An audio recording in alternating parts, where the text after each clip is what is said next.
Hello, my name is Sonia. In this course, it's going to be a free course about what positions you should be in throughout the day. Your posture, your alignment in different postures, your alignment in some exercises. So I can tell you where I want your body to be, but I cannot see what's going on with your body to see what you need to do in order to get your body into the places that I want it to be. So some people need more of a back arch. So some people have what's called kyphosis, this round forward. If they start to try to fix their spine, they might be shifting here forward and coming up, so their neck might feel better at the expense of the mid-back. So each situation's different, and what exercise we're working on could be different reasons of what I want you to do. So although this video is going to teach you a lot, there is still a lot of value in figuring out what your body needs most. A lot of times people need these adjustments in life and daily living, although what muscles people use throughout exercise and throughout movement also really matters, especially if you have someone who has had back pain on and off throughout years. It might be more complicated than just your resting posture, active posture alone. I have been having back pain for probably close to 20 years. I need to do something every day about it, or it does bother me. Some things I know are gonna bother my back a little bit, but then I know how to settle it down a little bit. And also I know that some days I just am not in the mood to do some things. And so it is, in the big picture, I'm trying to do the most for my back. When we have an injury in the back, it's not just about the back. A lot of people say they have a weakness in the lower back. Sometimes I think you're too strong and too active in your back, and you actually need to learn other things. Sometimes the legs can be so strong, and the legs connect to the pelvis, and the pelvis connects to the back. The legs can actually move the pelvis around, and then the back to the pelvis connection's actually weaker. So you might be too strong in your legs to then feel like your back is then probably strong in a different way, possibly the long layer. So some of these things you might need to take and do a cue, and then as your body adjusts, you might not need to adjust as aggressively or as intensely, and you might need to back off a little bit. So you need to remember where your bone alignment is, because some people are such good students and they start to overcorrect, and then luckily I work with people regularly enough, I can start to add insight into what's overcorrection. Let's again talk about what alignment is, because some is good, more is not necessarily better. So that's going to be a reoccurring thing, is just because you can doesn't mean you should, and easy does it. So let's start with sitting, since a lot of us sit a lot. So the sit bones are the butt bones that you sit on. Come in front of the sit bones and then come behind the sit bones. And you're just trying to figure out what those sit bones are. And then I want you to end what you think is right on top of your sit bone. Now this is when you're going to need some sort of external feedback. You either need a mirror, someone to tell you, to record yourself and then to look at it. But sometimes what we feel isn't always the truth of what's going on. I can teach it. I personally can't always feel it. When people put me in the right alignment, I think it feels crooked, so it's always interesting. All right, so you're on your sit bones. Then, if I were to turn from the side, all right, so that's me on my sit bones. Some people sit in front of their sit bones and they get too much of an arch, and some people are really tilted back. So I'm not sure. You should have a natural curve in your back. Some of you have more of a flatter back, some of you have more of an arched back. So if I'm on my sit bones here, then I want to check in with my spine arch, and I want to try to lift up my chest and then drop my chest down, and then lift up my chest and then drop it down. Now chest and ribs can actually move separately. So when I talk about adjustments, I'm only talking about that one area of adjustment. If I'm adjusting my pelvis, people might be dropping here and lifting here. So the pelvis has set, that's my sit bones. That doesn't change. Then I'm trying to have my lower back go in a little bit and have a little arch in my upper back. And the shoulders should be somewhat over my hips here, the middle of the hip crease. Then the ears should drop above the shoulder. If you're someone who slouches forward a bunch and you have your bones actually adapted to this, your neutral may still have your head forward a little bit, because again, if we pull from here, you might just be shifting problems to a different area. So try to feel the sit bones, try to feel the chest lift, and then have the ears come back. So there should be a little head nod. If you were to put like a book on your head, you should have that book be on the top of your head. And if you were to look at that book on the top of your head, is your head tilted or twisted? Twisted and tilted? Can you put it on top, or is it kind of like your top kind of here? Usually I would say let's try to get it on top. Now, depending on how old you are and how long you've had this compensation, your muscles might have adapted to how you've been using them, how you've been carrying your body. So I could fix my head in alignment, but still have the muscles work as if it's something crooked. So it might take a little bit of time in order to have new muscles get stronger and old muscles fall away. And then being aware of this posture, you want to go and be aware of it, see how it feels. A lot of times I want you to feel better. If you don't feel better, I would say you're probably not in the right place, and to try to see where does your body want to be, because some bodies don't want to just be told what to do. Because if you're having something like nerve problems or disc problems, we don't want to challenge them. You really want to be on the side of caution as far as how you're going to balance everything up. Maybe sitting doesn't feel good for you. Maybe you need to do this resting in a chair or in a stool and then back against a wall, so then you're not holding your muscles up. We will be doing this lying down in a second. And that's how you want to just be able to sit and breathe and try to find the space where you have the quietest nervous system. Then when you go to standing, I'm not going to readjust the camera. We're looking at it from the side still. You want to see if your hips come too far forward, if they're too far back, and you want to keep the knees soft. So you don't want to hyperextend. You don't want them beyond straight, because when they go beyond straight, then you're going to kind of sway in here, and that causes a lot of people lower back problems. Most of the time when people have back problems, they actually have a tuck back here, and that goes right on the sciatic, the SI joints, the sacroiliac joint here, and that's where the nerves go, and it tends to go down to the sciatic nerve. So although you might be feeling your sciatic nerve, the problem actually might be this posture here. So sitting down is a little easier than standing. And then are you standing, and then how unconscious are you being standing and sitting, and how often do you find yourself in the wrong alignment, and how often do you need to correct that alignment? So it's pretty common for people to kind of have their hips forward. See how my shoulders are not above? Like if my arms hang down, the front of this arm is in this hip bone. I should be more here, and maybe this part of my arm is in there.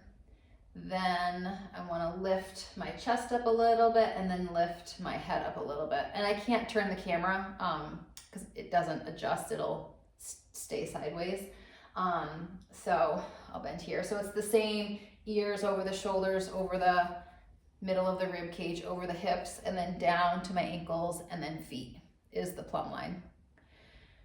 So the weight should be mostly on the heels because that's the biggest bone, and then the balls of the feet and the toes should be relatively passive. So if your hips are shifted forward, you're probably not in your heels as much. You probably have more tension in your calves, which is the back of the lower leg. You probably have tension in your lower back more, and then you might have more tension in your neck just because it creates what's called a sway back. So try to stack up When you're stacked up more ideally, you might feel a little bit more wobbly, and that's where you want to be, is with less muscle. We're trying to ultimately get back to our bones and then have our muscles just there to reinforce where the bones should be. We should not be in our muscles all the time. You don't end up burning more calories.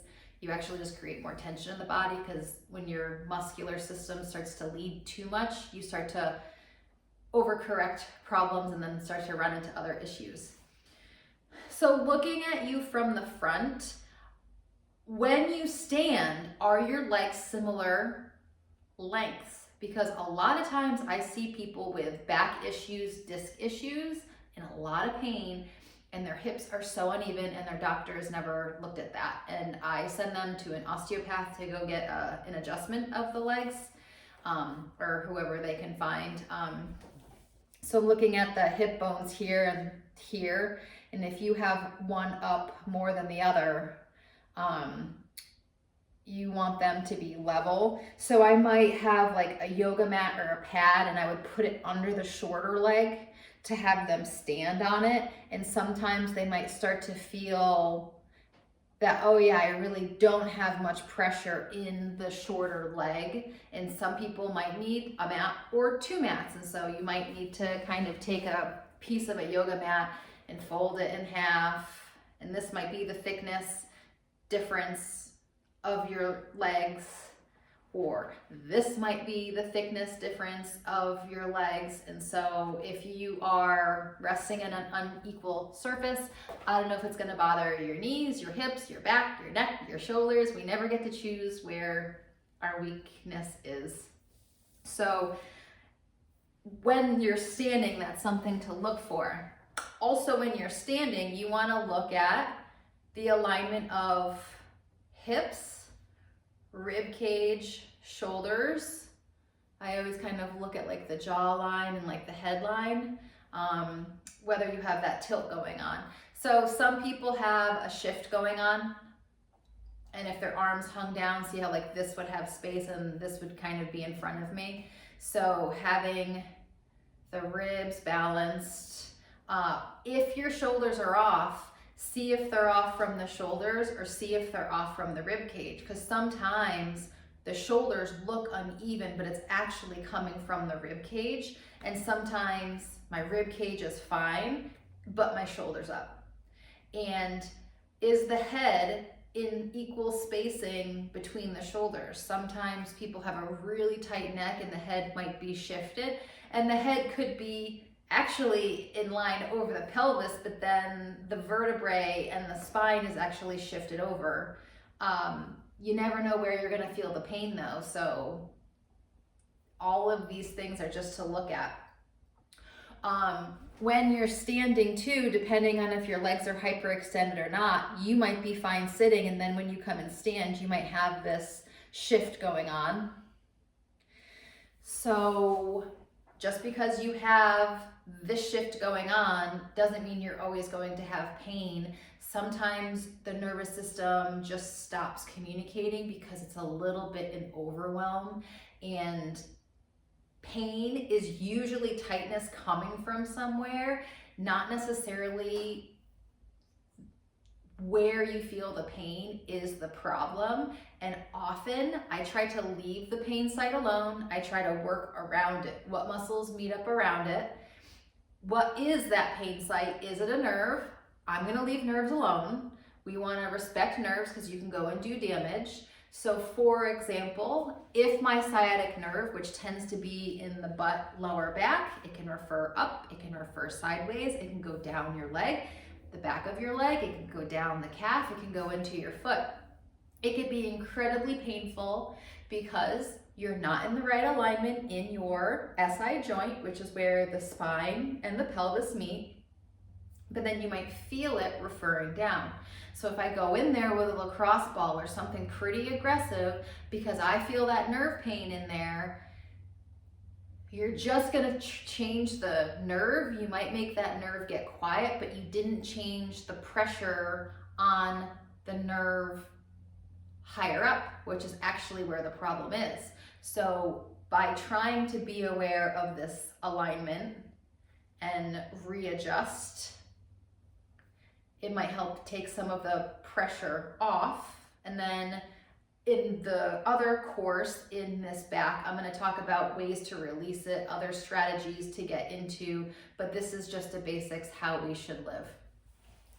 So when you're sitting, looking this way, what we also want to be aware of is if I were to hold my hip bones, are they twisted? So some people might have a twist, especially if you have scoliosis, but especially if you don't have scoliosis, that if you were to look at your hip bones and then look at the rib cage, do they have the same rotation, or do the ribs have a little bit of a rotation more than the hips? Then you can have a different rotation around the upper rib cage, and then your neck might have a different rotation also. So you can have a twist, or you could have a side bend. You could have a tip forward or an arch or a curl or a lean back. Any of these are possible combinations of what's going on with your back. I would say try to have all of this stuff in alignment, but if you're someone who's rotated and maybe twisted a little bit, which is more common with scoliosis, if you just going and fixing it, you might just create other tension and set yourself up for different problems. And there probably needs to be a fascia releasing component, which I'm going to do in other videos with a towel, because you need to get the muscles that are overworking to quiet down, get the muscles that are underworking to start working more. You're going to work with the muscles that you understand how to work, and you're probably overusing them and maybe not even supposed to be using them.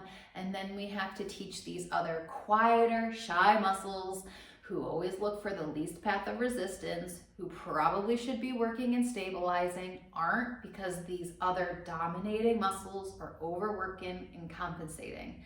So if we're just talking about sitting, if we're just talking about standing, but that's not talking about walking, and that's not talking about the muscles that you use when you move. So some of this can help you. Hopefully you're understanding it's in a much bigger picture of everything, and how everything works together really matters. So if I were to go to physical therapy for my back condition, I might get diagnosed and understand what's going on with my back, and that's super great. They might help the nerves, the disc, whatever issue subside a little bit, but they're not gonna look at all of the alignment and how your whole body works together. And if that isn't necessarily changed, then you might end up back in the initial problem that you had because nothing was really changed. Insurance runs it. They want to make sure there's measurable results in something, pain level, strengthening of an area. It absolutely has its time and place. This is more for what do you do after physical therapy? What do you do instead of physical therapy? What do you do in addition to physical therapy? And how can you make this more on your own practice? And then hopefully you can ultimately go to get in pain less and ultimately get less physical therapy in general. So if I were to apply this posture here from the side, so I'm kind of going back a little bit, how well does it move when I walk? A lot of times, if you're here, it's gonna turn your butt off and tuck it forward. It's gonna make your abdominals kind of bulge out a little bit. It's gonna make them weak. This kind of posture is different. Too much of a back arch, too much of a rib cage, also weak abdominals. But how then am I gonna be walking? My feet are a little in front of me, and I'm probably gonna almost be more of like a shuffle, versus if my pelvis is neutral, I'm gonna be able to kind of step back a little. See, my leg goes back, and then it's gonna swing forward a little bit more passive. So by having your hips in a better place when you stand, hopefully when you walk, you could do that too. People who tend to arch here tend to be kind of falling forward, and then they stop themselves. So they're really in the front body. What you should be doing is pushing off of the back foot to use the butt, and then the reaction is the leg swinging forward. So it's not about the quads getting reinforced, to make you walk forward more like you're on a treadmill. So when a muscle overworks, it tends to get really strong and not let go. If you tend to sit and you really use these muscles sitting and then they're shortened and then you stand up and then you're falling forward in your walk and you keep strengthening those quads, chances are you're gonna tilt that pelvis around because that muscle is a relatively large muscle, it gets strong, and then it creates movement. Some people with hip issues, hip flexor issues, they need to get it released. We can use a towel, a yoga block, a roller, but it's a lot more in depth than what we might think because we also then want to strengthen the correct muscle to get used and then also in movement have it integrate into a much bigger picture for everything. So now I want to go over how you're going to lie down. So you can use a towel to either make a head pad. You can either make it round and have it like a round neck pillow, or you could just make it flat. Most of the time, I like people having a head pad because if they don't, they might get neck tension just lying down. So I have a head pad here. I think this is 1.5 to 2 inches. If you're someone who has that kyphotic, you absolutely want to support your head because if you don't, you're going to get neck tension just lying down. What feels good, either supporting the neck or just having your head flat on a surface, is up to you. You can readjust it. You might need it 3 inches up high. I have a couple people who don't like the head pad with their neck, and they want to put their head down, and that's up to you. So readjust your ponytail so then the ponytail isn't creating any other alignment of the neck. So just lying here, what I want you to do is put your hands on your hip bones and your fingers towards your pubic bone and put weight towards the tailbone and then rock the pelvis back and put weight more on the back of your pelvis and you might feel your tailbone lift a little bit. Inhale, the tailbone drops down and I feel space in my lower back. Inhale. Exhale, I engage my abdominals and I come and tilt back. Now this tilt back is very common when people are in pain because their psoas is overworking and it connects under the organs into the back and it's going to typically affect breathing. So you should be able to have your pubic bone and your hip bones somewhat on the same plane, but some people have a bigger pubic bone, and if you're more of a tilt back, you don't want it to aggressively arch because people start to do that with the wrong muscle and it starts to run into other problems in the lower back. So you want to be aware of just tilting the pelvis, and I want the abdominals to engage to move the pelvis around. It's not pushing into the legs, it's not a butt clench, it's not a tilt back from there because you could really force pressure onto your nerves from your strong legs. If anything, I want your abdominals to contract and gently go into a tilt back and then use your abdominals to lengthen to feel that tailbone drop down, feel the pubic bone lengthen away. Inhale and then exhale and tilt back so the pubic bone comes back towards the rib cage. Typically, people move the pelvis and the ribs, and I want one or the other. So let's have an essence of your tailbone being down. I'm on the back of my pelvis. So I'm not like too arched up. I'm flat. I'm not tilted back with my tailbone off. Now I'm gonna lift my rib cage up here. Inhale. You might need to put your hands here. Exhale and drop the rib cage down. Inhale, rib cage lift up without moving the pelvis. And then exhale, rib cage drops down. This is one of the hardest concepts for people to get, and most of the time in person, I really need a lot of hands on. So what you can do is just gently put your hands flat and guide your ribs down, and then inhale to lift it up, and then exhale. You might just need to understand this concept and let the pelvis move around with it. And then once you understand that concept a little bit more, try to keep the pelvis still. So you might need to try to let the rib cage move, have your hands on your hip to see what's going on, and then you can have the hands on the ribs, and then you can do pelvis movements and kind of explore. Also, how much you're weighted equally on each side and hip. So people with scoliosis, sometimes I might take a face cloth or a pad and actually put it underneath the back that's lifted up, so then it has something to rest against in order to make the nervous system quiet.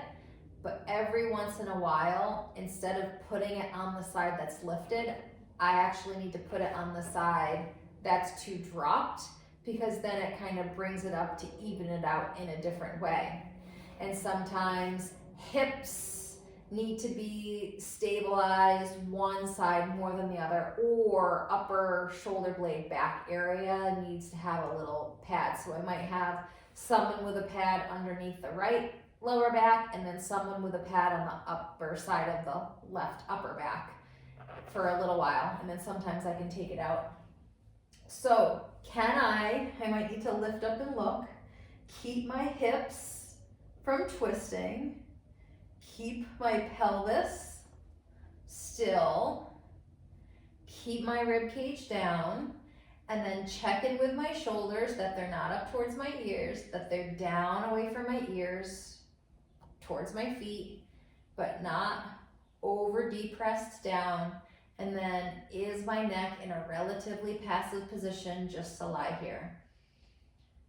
And then trying to maintain this, trying to feel the abdominals engage here. So if I push down a little into my arms, can I feel these lat muscles work here without moving my shoulders too much? Can I push down a little from my armpit and feel it connect in through this rib cage? So it's really a connected, universal connection versus an isolation of a muscle. Because I want to make sure I can feel my back, my ribs engage, and my pelvis staying here, staying still. Maybe I need to be tilted back. Maybe I need my head supported more. But where do I need to go in order to get this armpit to rib cage connection just in staying here? Because then what we can do is lift one foot up in a tiny march, and then come down, inhale, and then exhale to lift the other leg up. So my body, pelvis, hips, ribs, probably want to move because the leg is lifting. So when I lift my right leg, I have to keep my left hip down. And when I lift my left leg, I have to keep my right hip down.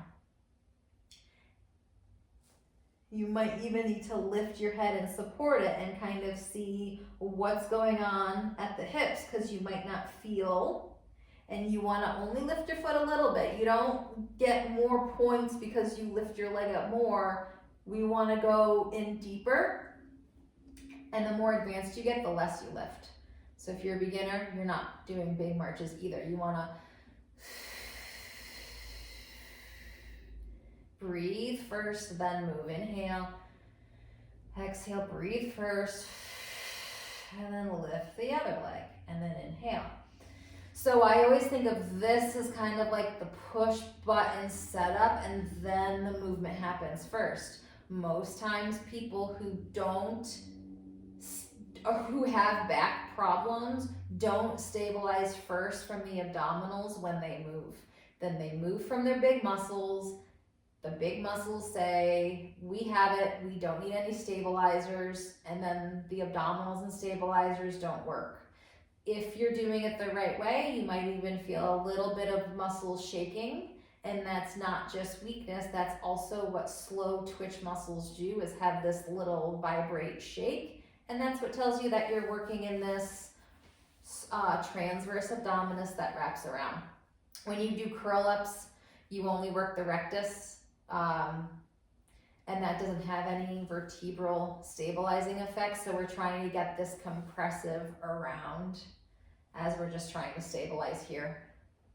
So look at this as more of a physical therapy and a wonderful foundation for going forward. All right, so when and how often should you do this? You might want to do it a couple times a day. Maybe spend a couple minutes on working the abdominals there as you're dropping the rib cage down, as you're then lifting the leg from it, because it is something that you should do throughout the day. And the more that you're familiar with it, or the more you try to fake it till you make it, the more familiar you're going to get with it, then you might be able to pay attention to the subtleties that might be happening. So if you start to feel your lower back, if you start to feel your neck, you're probably not in the right either bone alignment or muscle within the bone alignment. So you might need to go into propping. If you've had any brain injuries, you might be in a completely different space than where you know, and you would probably benefit more from having someone externally tell you where you are, because it's going to be very hard to feel it internally. So not only lying down, when you're sitting up, you can try to think of tightening the abdominals here. A lot of times people suck in the lower abs, and that's actually the psoas. It's not an abdominal muscle, and it's even going to turn off the abdominal muscles, so be careful. By sitting on your sit bones and having the rib cage drop down the right bit, and then tightening the abs around, and then releasing. Inhale and exhale. Having that exhale help to contract and knit in. Inhale, release. And then exhale.